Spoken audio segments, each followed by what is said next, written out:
What if I told you that the line between our world and the unexplained is thinner than you think? That on any given night, in any given place, you could find yourself face to face with something that defies explanation. Welcome to the InBetween. I'm Carol Ann, and in this episode, we are diving into a collection of encounters that'll make you question what's really out there in the shadows.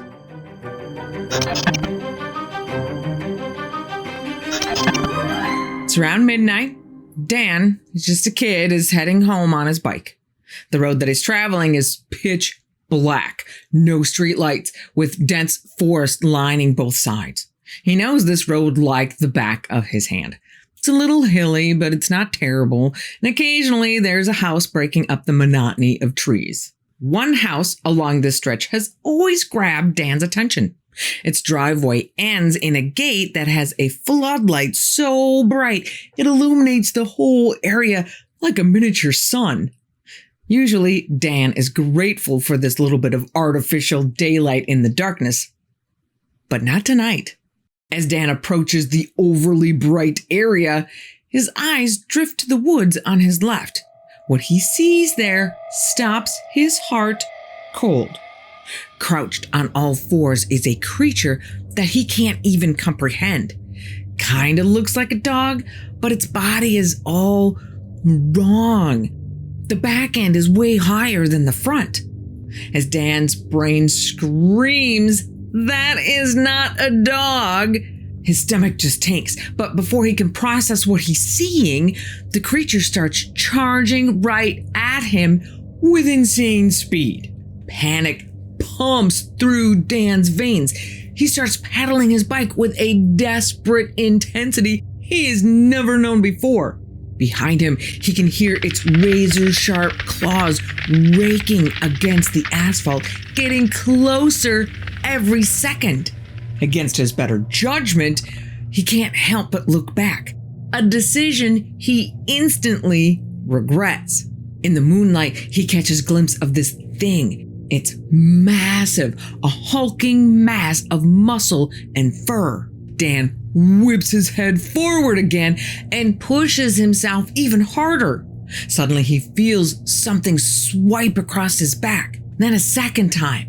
The thing is trying and is obviously close enough to grab him.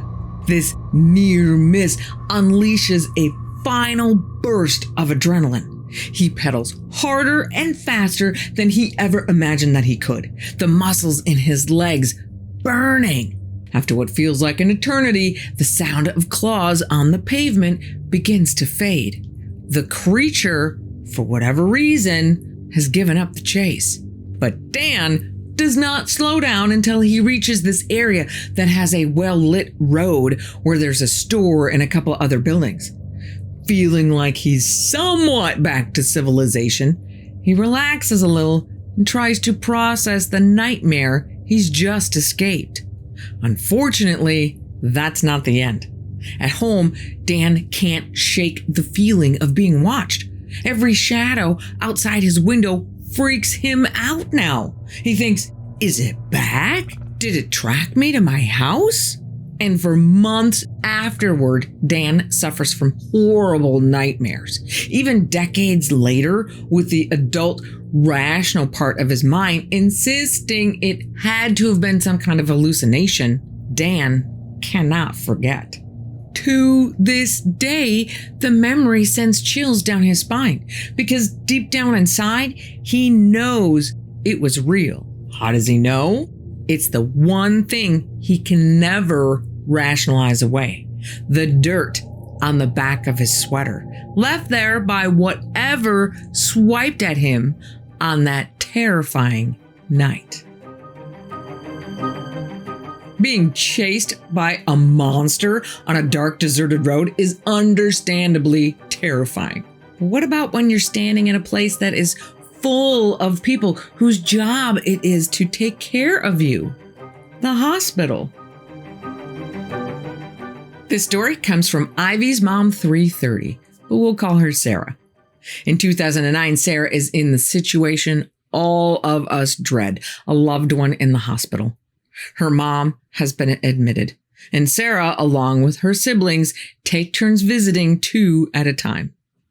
Sarah already had her chance to visit with her mom for a while, so now she's just hanging out in the waiting room while others have the chance.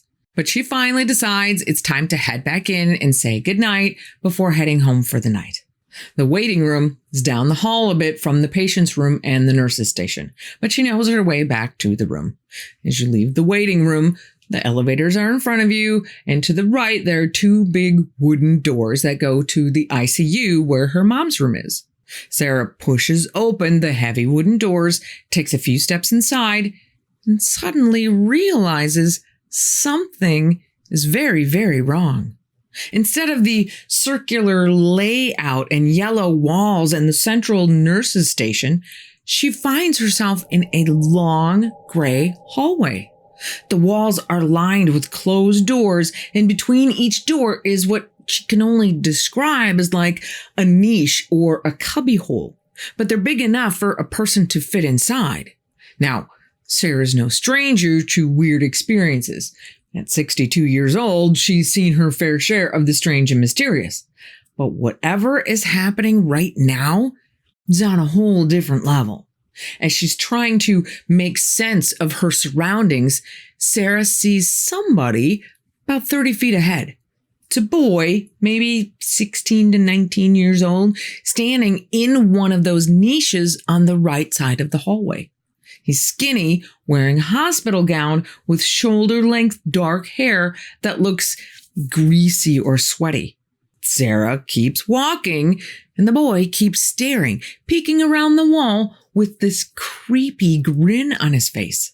When she's about 2 feet away, the kid suddenly lunges at her, hands raised and mouth open like he's trying to scare her. But the very next second, this solid, very much there boy simply vanishes.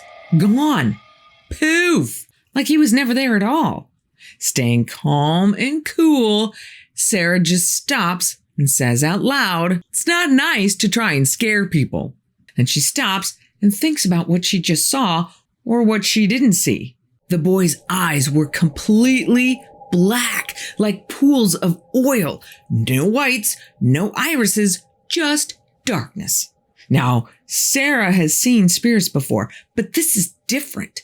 This boy seemed solid, real, and at the time, she'd never even heard of black-eyed kids. But something in her gut tells her not to turn her back on that hallway. So she backs up slowly until she reaches those wooden doors. When she steps back into the waiting room, her family's looking at her like she's lost her mind. Sarah waits for those doors to close, then opens them again. And just like that, everything's back to normal. Yellow walls, circular layout, nurse's station, the whole 9 yards. So the next time you're in a hospital and things suddenly don't look quite right, maybe think twice before you keep walking down that hallway. You never know who or what might be waiting for you.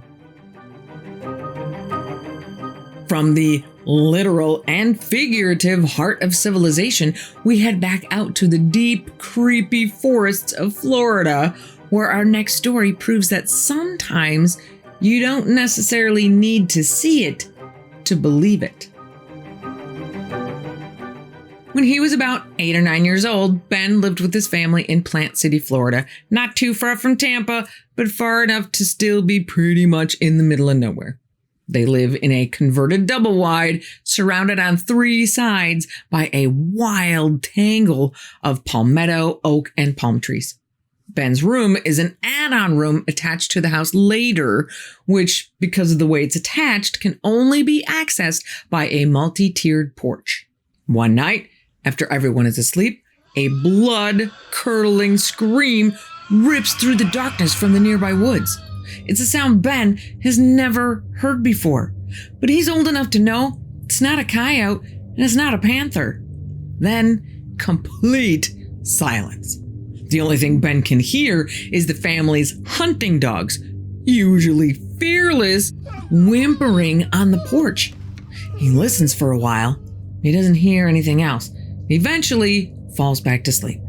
Fast forward a month or so, and Ben is asleep in his room again when he's jolted awake, gripped by a primal fear and feeling a weight on his chest.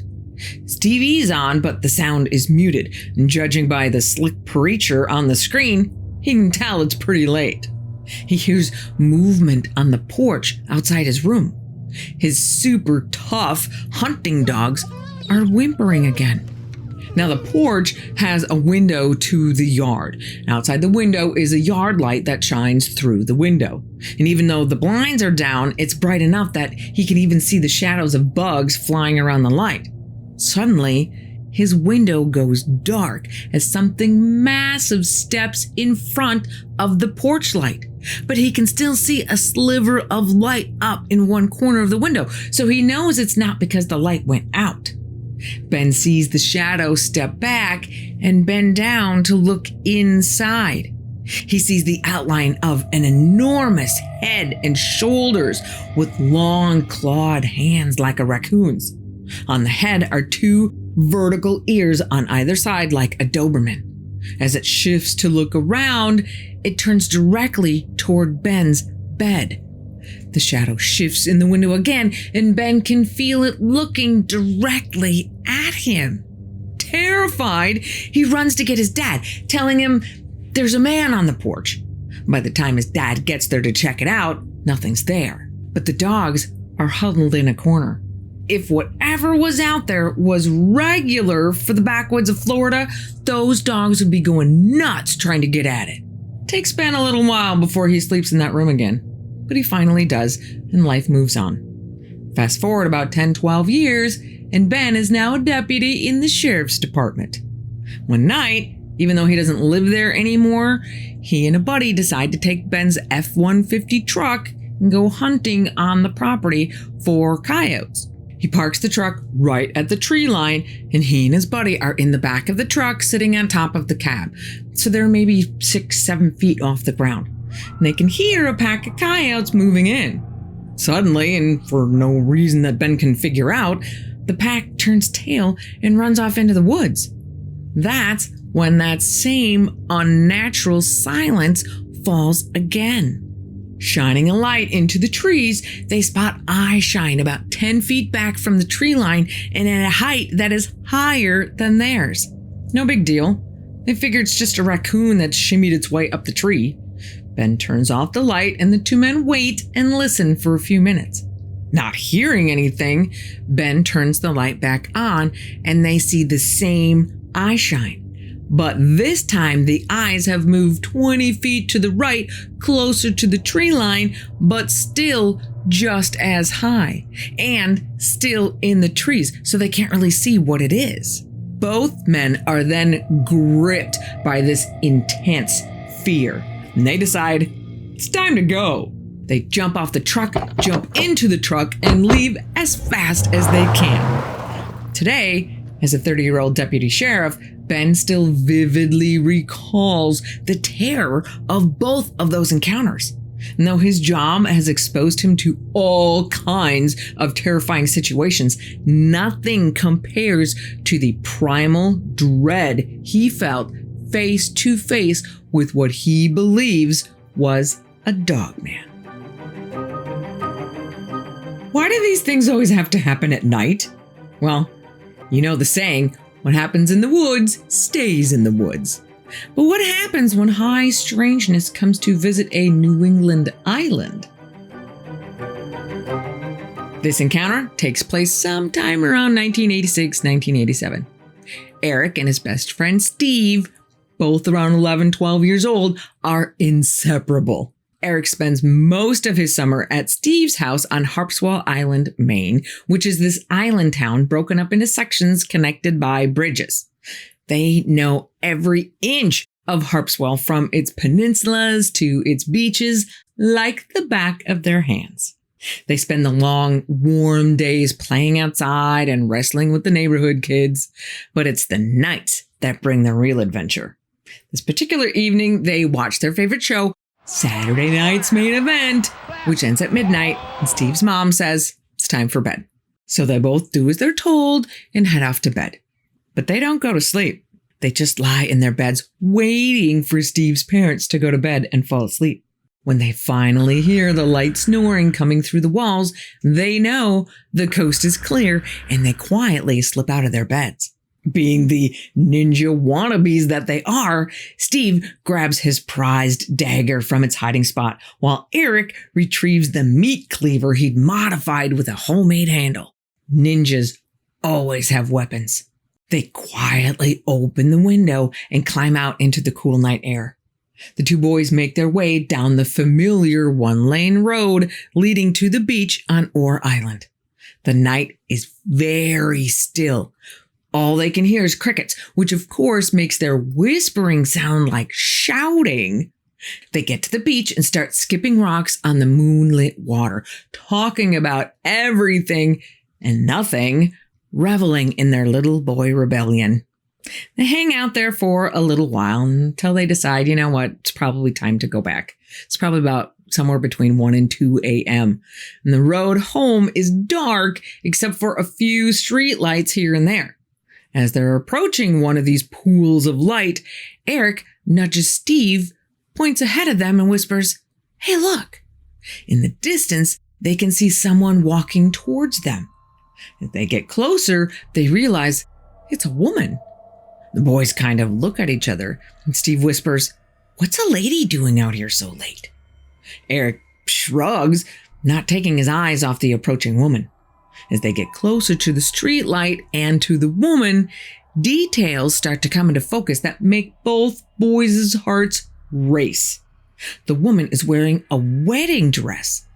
Her skin is pale, almost translucent, and her hair is jet black, hanging down around her face. Once the boys are directly under the streetlight, and the woman is now just a few feet away, they can see the hollow look in her eyes, the stillness of her features. A chill runs down Eric's spine. He turns to Steve to ask him a question, but before he can ask, they both look back and the street is empty. The woman has vanished into thin air. Neither boy moves or speaks.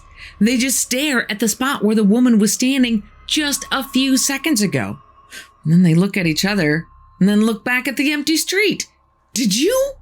Steve nods and ekes out a quiet, "Yeah." They stand there, frozen, trying to make sense of what just happened. There's nowhere she could have hidden.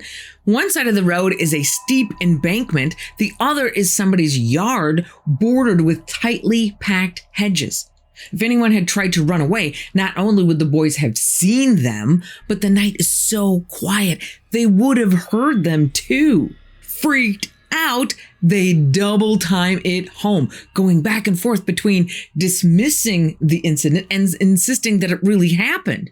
They climb back through the window, hearts pounding, and lie awake for hours talking about what they saw. The next morning, Eric and Steve shuffle into the kitchen for breakfast. Steve's dad is already there drinking his morning coffee.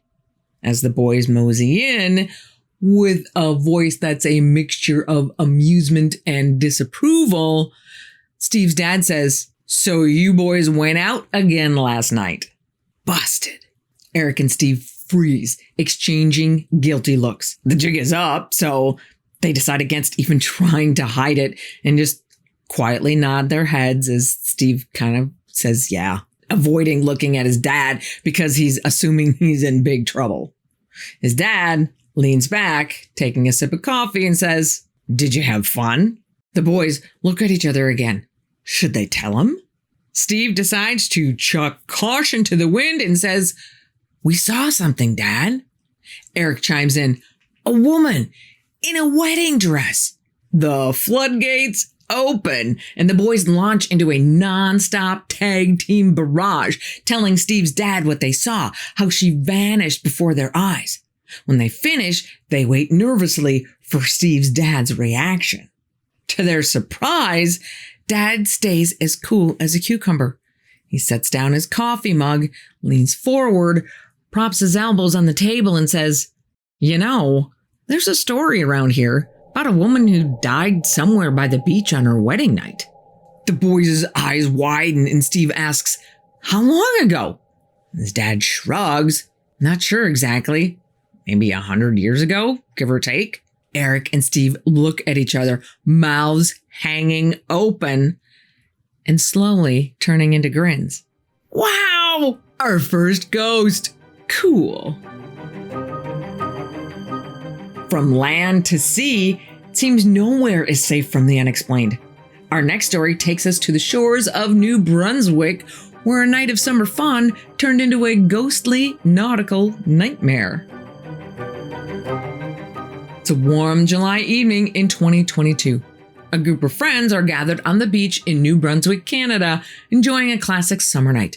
Bonfire blazing, hot dogs and marshmallows roasting, and a cooler stocked with beverages. Our InBetweener, whom we'll call Brenda, and 6 of Brenda's friends have barely been there an hour when something catches their eye out on the water. And they're not the only ones who see it. Other people further down the beach are pointing and staring too. There, about 300 to 400 feet offshore, is a ship, but not just any ship. This one's completely engulfed in flames. As Brenda and her friends watch in disbelief, they start to make out details. They can see the bow and the stern clearly. And there's even some kind of figure on the front of the ship, but it's too far away to see what it is. Brenda can even see people running back and forth on the deck and can hear these awful, blood-curdling screams. Brenda and her friends are freaking out. One of her friends, we'll call him Dave, sprints to the car to get his phone, hoping to get a picture. But by the time he gets back, poof, the ship is gone, leaving nothing but dark water and a lot of stunned witnesses. But before you start thinking that Carnival Cruise Lines is about to get sued, and what the hell is Dave doing trying to get a picture instead of calling 911, this is not a modern day ship. This is the legendary Baie de Chaleur fire ship, also known as the Chaleur Phantom. And it's been around for generations. The Phantom ship pops up from time to time in Bathurst, New Brunswick, or across Chaleur Bay in New Carlisle, Quebec. Most of the time, it's described as an arc of light that shows up before a storm, but sometimes, like in Brenda's case, it takes on a much more dramatic form. Local legends say it appears as a flaming 3-mast galley ship, similar to the ship on New Brunswick's flag.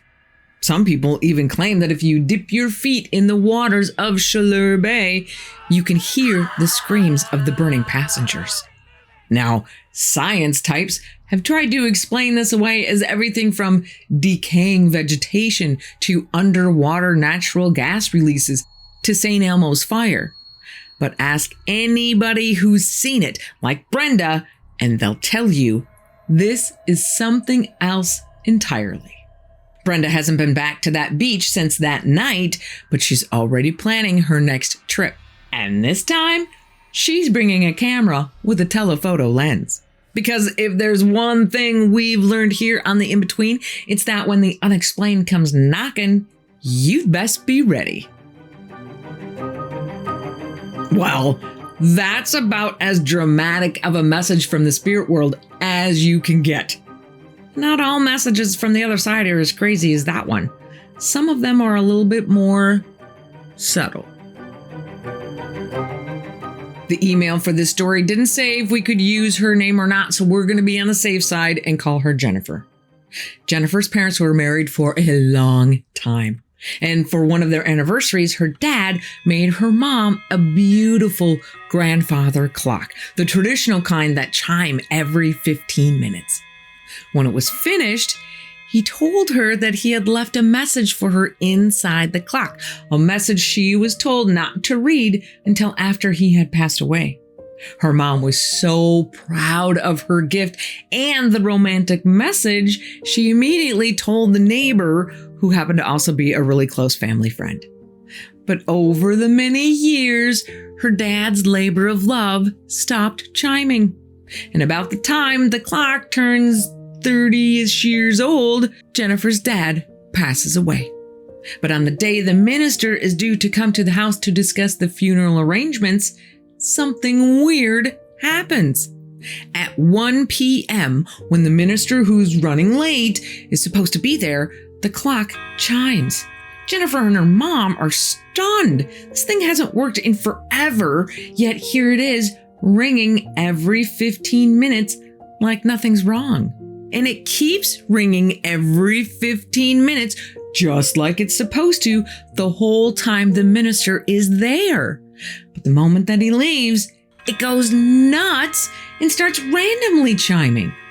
Jennifer asks, "Do you think it's Dad?" Jennifer's mom, freaked out, runs to the neighbor's house and tells her everything. And that's when the neighbor says something that changes everything. "Did you find the message?" Jennifer's mom says, "What message?" So the neighbor reminds her about the message left in the clock for her to read after her husband has passed. Jennifer's mom runs back to the house where the clock is still chiming like crazy. They search the top of the clock and find the note. She opens it and reads, "Let time not erase the memory of my love for you." Along with the message is the year and Jennifer's dad's initials. As soon as they read it, the clock calms down, chiming normally again.